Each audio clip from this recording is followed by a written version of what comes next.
Assalamualaikum warahmatullahi wabarakatuh. Perkenalkan, nama saya Ira Orlensyah, saya dari Prodi Hukum Tata Negara kelas A. Di sini saya akan membacakan materi yang berjudul Pendekatan Filsafat Hukum.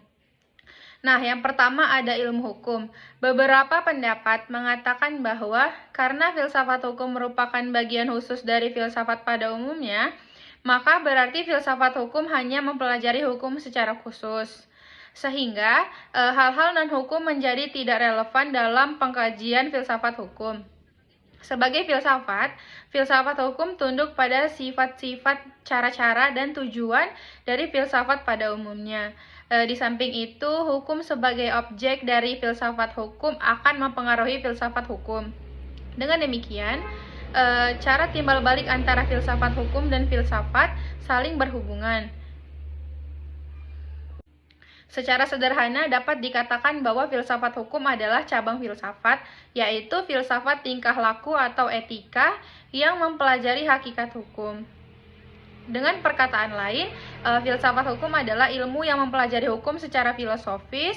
Jadi objek filsafat hukum adalah hukum, dan objek tersebut dikaji secara mendalam sampai kepada inti atau dasarnya, yaitu yang disebut dengan hakikat.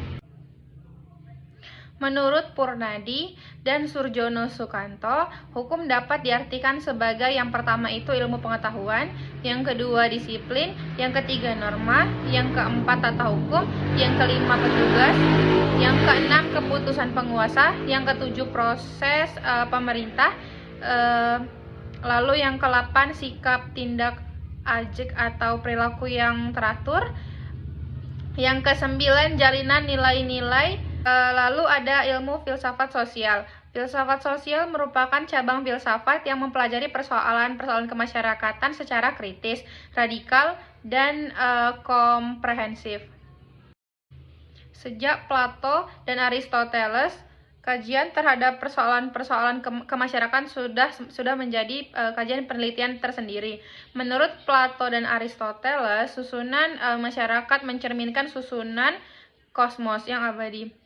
Manusia berkewajiban untuk menyesuaikan diri dengan susunan itu dan menaati demi keselamatannya. Kalau tidak, ia menghancurkan dirinya.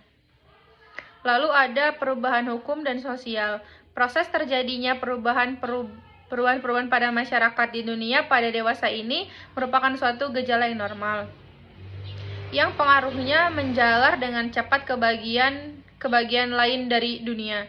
Antara lain berkat adanya komunikasi modern dengan taraf teknologi yang berkembang dengan sangat pesat.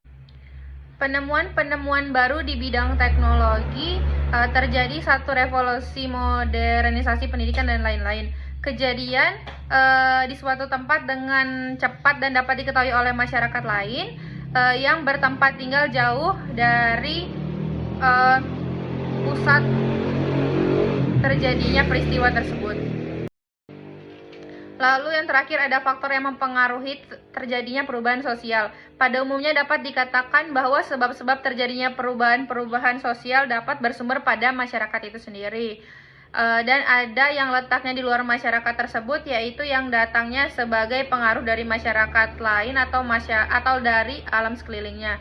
Nah, sebab-sebab yang bersumber dari masyarakat itu sendiri adalah antara lain bertambah atau berkurangnya penduduk, penemuan-penemuan baru, pertentangan, dan terjadi revolusi. Lalu ada suatu perubahan sosial dapat bersumber pada sebab-sebab yang berasal dari luar masyarakat tersebut, misalnya adalah sebab-sebab yang berasal dari lingkungan alam, peperangan, ataupun pengaruh kebudayaan masyarakat lain dan lain sebagainya. Sekian dari penyampaian materi yang saya sampaikan. Apabila ada salah kata, saya mohon maaf. Akhir kata saya ucapkan wabillahi taufik wal hidayah. Wassalamualaikum warahmatullahi wabarakatuh. Terima kasih.